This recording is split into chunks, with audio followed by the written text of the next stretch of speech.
Oke, selamat siang para pemirsa Gedangan Farm yang saya hormati. Di podcast kali ini saya akan mewawancarai salah satu pemuda di desa kami yang punya visi untuk membangun para pemuda di generasi desa kami untuk lebih maju dari sebelum-sebelumnya. Dan perkenalkan, ini sosoknya. Bisa perkenalkan nama Anda? Baik, perkenalkan nama saya Arianto. Saya kebetulan seorang guru di salah satu SMA di Yogyakarta. Kebetulan sekarang lagi libur, jadi hari ini saya pulang ke desa saya, kantor desa saya, desa Budi. Nah, baik, itu mungkin kenalan singkat saya. Maaf, saya sambil merokok karena di podcast saya ini membolehkan untuk merokok. Jadi mohon maaf yang mungkin awam dengan rokok atau mencintai pola hidup sehat. Ya, saya sebelumnya memang sudah merokok. Oke, kita langsung ke poinnya aja langsung. Jadi Mas Ari ini sambil sudah menyelesaikan studinya sampai S2 itu disamping dengan mengajar, kan? Ya. Betul sekali. Saya dari cerita dari awal ya. Jadi dari S1 saya itu tahun 2018. S1 saya juga tahun 2018 di salah satu universitas negeri di Riau. Ya, S1-nya di tahun 2018. Terus selesai S1 itu tahun 2021-2022. Jadi saya langsung, jadi S1 saya selesai, saya langsung nyambung S2 tahun 2022. Selesai S2 saya di tahun 2024 kemarin, 9 Mei saya wisuda. Nah, kebetulan lagi saya sambil S2 dengan lanjut lagi studi lagi, yaitu program profesi guru. Jadi saya sudah selesai profesi guru kemarin sudah bulan September kemarin. Saya sudah di visio, saya sudah mendapatkan sertifikat pendidik, jadi saya sudah selesai dan sekarang sambil mengajar di SMA di salah satu Kabupaten Sleman. Ini untuk profesi Anda ini mengajar, lebih spesifiknya mengajar tentang jasmani dan rohani. Ya, yang lebih spesifik saya mengajarnya itu pendidikan jasmani, kesehatan dan rekreasi. Kalau di SMA itu namanya PCOK, hanya kan saya PCOK. Jadi di situ saya mengajar di salah satu SMA di Kota Sleman. Ya. Tantangan apa saat mengajar Pak Ari? Saat menghadapi siswa kan setiap individu siswa itu punya personality beda-beda, kan? Contohnya bisa kita sharing-sharing di sini. Oke, tantangannya. Tantangan dan kendala saya mengajar yaitu karena kita peserta didik kita itu heterogen, jadi berbeda-beda. Jadi dalam satu kelas itu berbeda. Jadi ada salah satu siswa yang mungkin butuh perhatian lebih dari kita, atau ada siswa yang dia ada permasalahan-permasalahan dari dalam rumah terus dibawa ke sekolah, itu kita nggak tahu. Jadi makanya kita itu harus tahu karakter siswa kita sendiri. Misalkan ada siswa berantem, itu kita harus tahu mengulik apa yang menjadi permasalahannya. Mungkin bukan dari siswanya yang ngajak berantem itu, tapi dari dalam rumah atau permasalahan dari luar dibawa ke sekolah. Itu kita nggak tahu, makanya itu problematika dalam pendidikan. Jadi kita nggak bisa mengejar suatu siswa yang dia nakal di dalam sekolah, tapi di luar sekolah itu dia sosialnya bagus. Itu kadang ada yang seperti itu. Jadi permasalahan itu yang seringkali kita temui di dalam sekolah, itu kendalanya. Jadi selain itu tantangannya kalau personality ke siswanya, personality ke siswa, gimana Pak Guru menyikapi setiap individu personality siswanya. Nah, kalau di sekolah kami itu ada yang emang bagian-bagian untuk seperti BK itu untuk mendisiplinkan siswa. Seperti kalau guru olahraga itu di sekolah tersebut itu biasanya jadi serba bisa. Jadi misalkan ada anak berantem, itu pasti yang menengahi itu guru olahraga. Nah, kebetulan di sekolah saya itu guru BK-nya itu perempuan. Nah, jadi saya lebih lebih ke yang itu penengah aja, penengah jangan ada konflik-konflik itu bisa jadi penengah, bisa jadi motivator buat mereka yang butuh motivasi. Dan misalkan ada anak yang kurang informasi, kami memberikan informasi dari luar yang seputaran, misalkan dari SMA mau lanjut kuliah, itu kami beri informasi seperti itu. Jadi tidak mata-mata kami mengajar, saya mengajar kita pulang, enggak, tapi kita memberikan motivasi, memberikan dorongan untuk selalu maju lagi. Sama juga kalau misalkan di desa kita kan mayoritas petani. Jadi saya pengen itu di desa ini ada perkembangan. Jadi misalkan teman-teman kita yang seumuran di bawah saya jangan sampai putus sekolah, karena sekolah itu memang bukan membuat kita kaya langsung kaya, tapi memberikan value yang lebih baik untuk kedepannya. Peningkatan kedepannya itu harus sekolah. Jadi misalkan karena tuntutan zaman juga, kita pengetahuan itu semakin berkembang. Jadi kalau misalkan kita ketinggalan zaman, ketinggalan ilmu pengetahuan, itu kita susah ke depannya. Apalagi kita zaman sekarang udah zaman digitalisasi, kita harus paham dengan digital. Literasi digital itu sangat penting menurut saya sekarang. Karena apa? Tantangan global itu semakin kompleks, semakin rumit. Jadi kita harus banyak membaca. Literasi itu bukan cuma dari buku baca, literasi itu dari literasi digital, literasi kita membaca buku. Jadi banyak sumber-sumber informasi yang harus kita dapatkan. Salah satunya dengan kita sekolah, itu maksud saya. Jadi bukan cuma kita stagnan, misalkan memang bapak saya petani, misalkan bapak saya petani itu kita anaknya jadi petani, enggak. Karena mindset orang dulu mungkin seperti itu, kita meneruskan estafet kayak bapakku petani, jadi harus ikutin bapak. Jadi enggak, kita harus pemikiran harus maju. Jadi enggak, bukan cuma kita yang stagnan di sini, enggak, kita harus keluar dari zona nyaman. Jadi bukan kita memang kalau misalkan mau merantau ya merantau sekalian nggak apa-apa, tapi kita dibekali dengan ilmu. Itu maksud saya. Jadi di sini kita ayo teman-teman yang di desa Besuki, kita harus memajukan desa kita sendiri dengan kita bersekolah.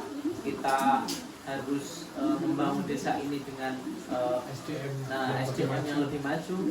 Bukan cuma misalkan kita lulus SD atau SMP atau SMA kita selesai, kita harus naik ke jenjang lebih tinggi lagi. Misalkan sarjana, misalkan kita sekarang udah pemerintahan yang bersih, pemerintahan yang integritas, pokoknya yang integritas, tidak KKN. Nah itu yang paling penting sebenarnya. Jadi kita harus menjunjung tinggi nilai-nilai keagamaan, nilai-nilai sosial. Jadi kita harus junjung tinggi itu. Jadi semoga desa Besuki ini semakin maju, semakin jaya, tidak tertinggal zaman. Terus SDM-nya yang udah tinggi-tinggi, tidak tertinggal sama desa-desa sebelah. Itu harapan saya di sini. Ya, itu sangat saya apresiasi sekali. Ya, semoga kita bisa mewujudkan bersama dengan persatuan para pemuda dan dengan adanya permusyawaratan bersama, sharing our vision with Mr. Ari terutama. Ya, selain saya akan memberi pertanyaan lagi. Selain aktivitas ini kan libur Pak Ari, ini kan libur mengajar hari Minggu. Aktivitas kan di rumah ini sekarang. Jadi aktivitas biasanya kalau libur pulang ke rumah, ini aktivitasnya apa aja Mas Ari? Oke, nah untuk hari libur saya biasanya setiap 2 minggu sekali itu pulang ke desa saya, desa Besuki. Itu terutama saya ya ingin lihat keadaan orang tua, adik, kakak. Jadi itu yang pertama. Terus yang kedua, aktivitas saya itu melihat pohon-pohon durian saya yang saya tanam dan yang kemarin baru saya tanam. Jadi saya aktivitasnya di sini saya menanam durian, petani durian. Walaupun misalkan kita udah sekolah ya lumayan tinggi, kita tuh jangan lupakan kita dari mana. Kita tuh harus menerapkan kayak misalkan padi itu kalau udah tua itu nunduk Nah itu seperti itu ilmu tadi. Jadi kita jangan setelah tinggi malahan tidak mau ke bawah, itu yang mau lihat ke bawah. bawah. Nah saya juga inginnya seperti itu, harapan saya besok misalkan teman-teman udah sukses, sudah di mana-mana, harus mau balik ke tempat kita, mau saling silaturahmi ya, saling silaturahmi. Jadi tidak cuma malahan jadi sombong, enggak, jadinya enggak kayak gitu. Jadi saya juga di sini bertani, Ya. Terus kalau lagi slow jadi ya narik, itulah. Jadi kegiatan seharian saya kalau misalnya lagi libur itu seperti itu. Saya malah kalau misalnya lagi libur itu senang melihat tanaman-tanaman saya. Jadi setelah kita pusing mungkin di pembelajaran di sekolah, itu kita harus refreshnya itu lewat kita pulang, kita lihat tanaman kita, lihat suasana kita. Jadi suasana kita udah jadi udah penglihatan kita luas, jadi nggak apa namanya, nggak stres itu loh. Pokoknya kita harus ada kegiatan.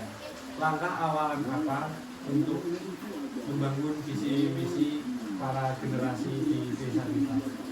Oke, nah visi misi sebenarnya karena saya juga masih awam kalau misalkan di desa, saya juga belum pernah bergabung ke organisasi desa yang saya ikuti. Kebetulan saya ikut organisasi kampus, jadi saya menerapkan visi misi di kampus dulu. Jadi visi misi di kampus itu kita untuk mencerdaskan kehidupan di lingkungan kampus. Tapi kalau misalkan kita terapkan di lingkungan desa, berarti kita harus visi misinya hampir sama. Jadi kita misalkan visi misinya itu untuk mensejahterakan masyarakat, secara kesejahteraan per individu, itu harus kita salah satunya itu harus meningkatkan level SDM kita. Jadi misalkan yang dulunya cuma lulusan SD, anak kita tuh harus setidaknya tuh harus lulusan SMA, sampai sarjana gitu. Itu visi misi yang pertama. Misalkan kita bisa mewujudkan itu. Jadi kalau misalkan pesan-pesannya untuk anak-anak sekarang itu, tuntutlah ilmu setinggi mungkin. Jadi itu buat meningkatkan SDM, bukan kita meningkatkan level kesejahteraan. Tapi kalau misalkan kita udah SDM-nya tinggi, itu bisa kita menuntut ilmu itu bisa mendapatkan rezeki dari kita, apa yang kita pelajari. Misalkan ada di sini misalkan yang dia fokusnya pingin ke luar negeri atau ke pokoknya harus punya keahlian itu punya skill. Jadi misalkan kita pingin ke luar negeri, berarti kita harus belajar bahasa kita berarti udah pelajari. Jadi secara tidak langsung, walaupun kita misalkan lulusan SMA, lulusan sarjana, kalau ke luar negeri berarti kita harus belajar bahasa Inggris, belajar bahasa yang apa yang negara kita akan tuju. Misalkan negara Jerman, negara Jepang, kita berarti harus belajar. Itu salah satu untuk meningkatkan SDM kita. Jadi SDM itu bukan hanya kita belajar di sekolah, ya. Jadi kita belajar secara langsung, belajar secara otodidak juga kita bisa belajar sekarang. Apalagi kita dapat melihat dunia lewat HP kita sendiri. Kita bisa melihat luar sana dengan kita mengakses atau berbagai macam sumber. Ya, makanya kita udah enak sebenarnya. Jadi secara tidak langsung kita sudah melihat dunia, pokoknya dari dalam rumah misalkan itu. Jadi pokoknya gunakan HP itu sebaik mungkin. Jangan gunakan HP untuk kegiatan-kegiatan yang kurang bermanfaat.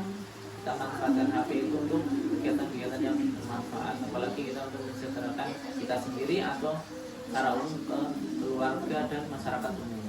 Nah, pinginnya saya, jadi kita dorong anak-anak kita untuk sekolah, untuk belajar itu sebenarnya gratis.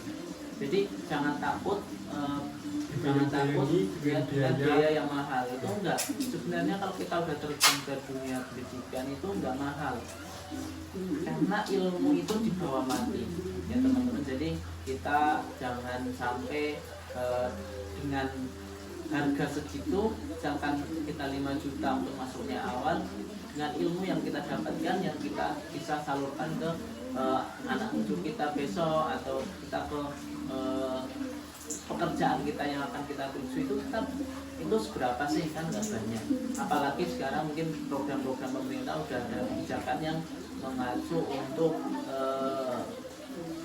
gratis untuk belajar sampai sarjana. Nah itu pinginnya saya tuh kita harus cari informasi, jangan pokoknya jangan sampai gaptek dengan informasi dari luar yang simpang siur. Contohnya misalkan ada berita yang misalkan kuliah itu sampai adol, sampai pokoknya sampai banyak ngeluarin uang, itu enggak sekarang udah enggak. Jadi jangan takut, beasiswa sekarang banyak, ada LPDP, ada bidik misi, ada KIP, jangan takut. Sekarang kita ayo belajar. Pokoknya saya tekankan itu yang pertama itu belajar kita untuk yang pertama sekolah lah, intinya sekolah. Pokoknya jangan takut untuk sekolah, jangan takut untuk belajar. Kita harus interaksi ke dunia luar, jangan stagnan cuma di misalkan kita di desa Buki ya di desa Buki aja, enggak, jangan sampai kayak gitu. Jadi generasi muda, generasi penerus, ayo kita bangun desa Besuki dengan SDM yang tinggi, SDM yang pokoknya SDM yang tinggi dari yang sebelum-sebelumnya. Kita bangun pemerintahan desa Besuki, kita dorong untuk membangun desa yang lebih baik, lebih bersih, lebih terintegritas, lebih maju. Itu harapan kami, walaupun kita secara geografis di pegunungan, di perbukitan, tapi kita bisa memanfaatkan apa yang ada di dalam sumber daya dalam desa Besuki. Kita awali dengan SDM kita sendiri. Jadi kalau kita SDM-nya udah bagus, kita bangun desa itu udah enak, udah gampang. Kita udah organisirnya udah gampang karena kita pengetahuannya udah luas. Itu. Ya. Oke, untuk wawancara dengan Pak Arianto, salah satu pemuda yang sukses berstudi di salah satu universitas Indonesia. Dan ini suatu kehormatan bisa mewawancarai dan bisa membagi ilmu kepada para penonton atau pemirsa Gedangan PAM channel di YouTube ini. Semoga kedepannya saya bisa mendatangkan tokoh-tokoh yang berpengetahuan atau wawasan bagus untuk mengedukasi para penonton.